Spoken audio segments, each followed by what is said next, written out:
नमस्कार, बहुत स्वागत है आपका। आप देख रहे हैं एबीपी न्यूज। आपके साथ मैं हूं जिया शर्मा। तमाम बड़ी खबरें आपको विस्तार से हम बताएंगे, लेकिन फिलहाल जान लेते हैं देश दुनिया में क्या चल रहा है फटाफट अंदाज में।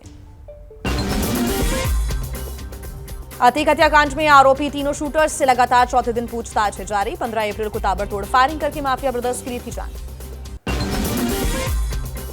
अतीक की हत्या के लिए तीनों शूटर्स ने प्रयागराज का होटल स्टे इन बुक किया था। कमरा नंबर 203 में रुके हुए थे शूटर्स। कई दिन तक की थी रेकी। माफिया अतीक की कब्जाई संपत्ति को पीड़ितों को लौटाने पर सरकार मंथन कर रही है। जल्द हो सकता है आयोग का गठन।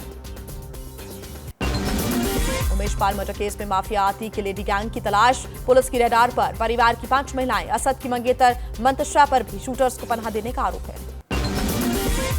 उमेश पाल मर्डर केस में आरोपी अतीक की पत्नी शाइस्ता की तलाश। पुलिस की जगह जगह छापेमारी जारी। शाइस्ता पर रखा गया है 50,000 रुपए का इनाम। मुख्तार की पत्नी अफशान सारी के खिलाफ लुकआउट नोटिस जारी। धोखाधड़ी समेत कई मामलों में है तलाश। 75,000 का घोषित है इनाम।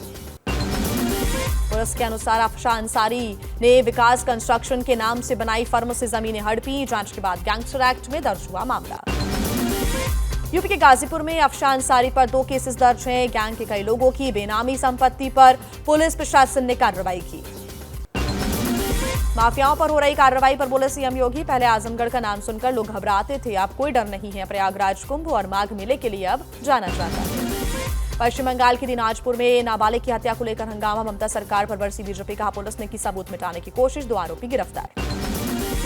बंगाल बीजेपी अध्यक्ष सुकांत मजूमदार दिनाजपुर में लगातार जाकर पीड़ितों से घर जाकर मिल रहे हैं। तो वहीं सीबीआई जांच की मांग की है। नाबालिग के रेप मर्डर के बाद इलाके में तनाव की स्थिति है। ममता की पार्टी के विधायक मुशर्रफ हुसैन का बीजेपी पर पलटवार। शांत बंगाल में अराजकता फैलाना चाहती है बीजेपी। लाशों को लेकर हो रही है राजनीति। ममता बनर्जी ने दी ईद की बधाई। बिना नाम लिए बीजेपी को दंगाई पार्टी कहा। बोली देश को बंटने नहीं देंगे, बंगाल में एनआरसी लागू नहीं होगा। ममता का बिना नाम लिए बीजेपी पर निशाना। कहा हम दंगा नहीं करते, जांच एजेंसियों से भी हम नहीं डरते, हम डरेंगे नहीं। राहुल गांधी आज खाली कर रहे हैं अपना सरकारी आवास। घर का सारा सामान मां सोनिया गांधी के घर पर शिफ्ट किया गया। संसद सदस्यता के बाद घर भी गंवाना पड़ा। भोपाल में वीआईपी रोड पर एक्सीडेंट देख रुका सीएम का काफिला। शिवराज सिंह चौहान ने घायलों को अस्पताल भिजवाया।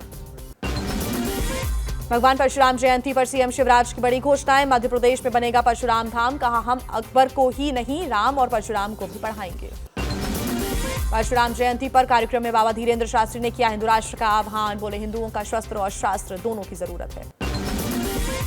छत्तीसगढ़ में आज माटी पूजन दिवस पर धोती कुर्ता पहने सीएम भूपेश बघेल ने खेत में चलाया ट्रैक्टर। धरती मां की पूजा करके अच्छी फसल की कामना की।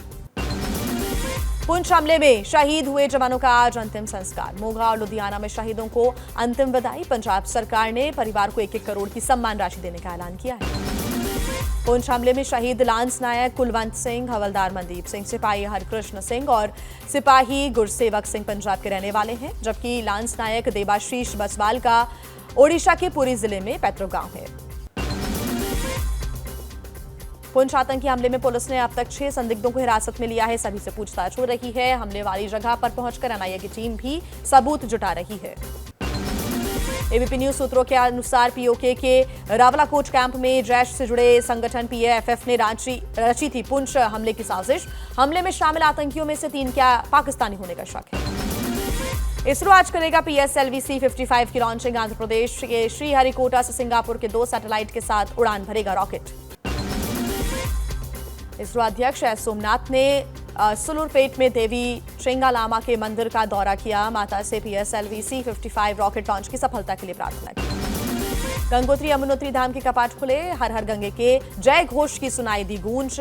वैदिक मंत्रोच्चार के साथ विशेष पूजा अर्चना की गई। परसों खुलेंगे केदारनाथ धाम के कपाट। आज देश भर में मनाई जा रही है अक्षय तृतीया। पीएम ने ट्वीट करके बधाई दी। सभी लोगों के अच्छे स्वास्थ्य और उनके जीवन में सुख समृद्धि की कामना की। पूरे देश में आज ईद की धूम देखने को मिल रही है। दिल्ली की जामा मस्जिद में अदा की गई नमाज। लोगों ने एक दूसरे के गले लगकर एक दूसरे को बधाई दी। प्रधानमंत्री नरेंद्र मोदी ने ट्विटर के जरिए देशवासियों को ईद की मुबारकबाद दी। देश में अमन, चैन और खुशहाली की दुआ मांगी। ईद पर मुंबई की प्रसिद्ध माहिम दरगाह में भी बड़ी संख्या में जुटे लोग सभी ने मिलकर नमाज अदा की, एक दूसरे को दी ईद की मुबारकबाद। पटना के गांधी मैदान पहुंचे सीएम नीतीश ने लोगों को ईद की मुबारकबाद दी। प्रेम और सौहार्द के साथ मनाया जा रहा है ईद का त्योहार। हैदराबाद में एआईएमआईएम के नेता असदुद्दीन ओवैसी ने दी ईद की मुबारकबाद। मीर आलम ईदगाह में पढ़ी नमाज। बांग्लादेश सीमा पर बीएसएफ बीजीवी ने एक दूसरे को दी ईद की बधाई, एक दूसरे को मिठाइयां देकर मनाया जश्न। पाकिस्तान में सभी रोजेदारों ने अपनी नमाज अदा करने के बाद ईद का जश्न काफी खुशी से मनाया। देश में कोरोना की बेकाबू रफ्तार। पिछले 24 घंटे में 12,193 नए केसेस आए हैं सामने। कुल एक्टिव संख्या 67,000 के पार हो गई है। कोरोना के नए वेरिएंट को लेकर केंद्र सरकार अलर्ट है। कोरोना को लेकर स्वास्थ्य सचिव राजेश भूषण ने दिल्ली समेत 8 राज्यों को लेटर लिखा है। राज्यों में कोविड प्रोटोकॉल मजबूत करने के आदेश दिए हैं। महाराष्ट्र में पिछले 24 घंटे में 993 कोरोना मरीजों की पुष्टि हुई है। 5 लोगों की मौत, 1147 मरीज ठीक हुए। दिल्ली में कोरोना संक्रमण दर 30% के पार। एक दिन में सामने आए हैं 1603 नए केस, 3 लोगों की मौत। एक्सपर्ट्स के अनुसार दिल्ली में नया वेरिएंट पीक पर पहुंचा। मुंबई में एक दिन में 226 नए कोरोना केसेस आए सामने, 2 लोगों की मौत। मुंबई में कुल एक्टिव मरीज हुए 1466।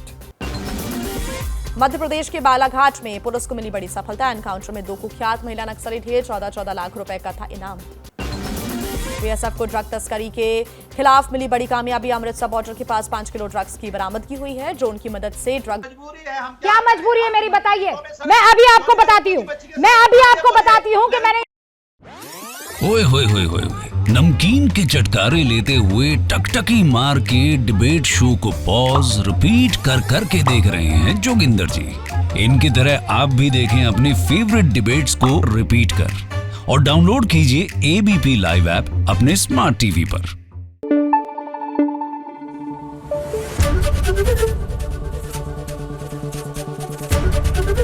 एबीपी न्यूज आपको रखे आगे।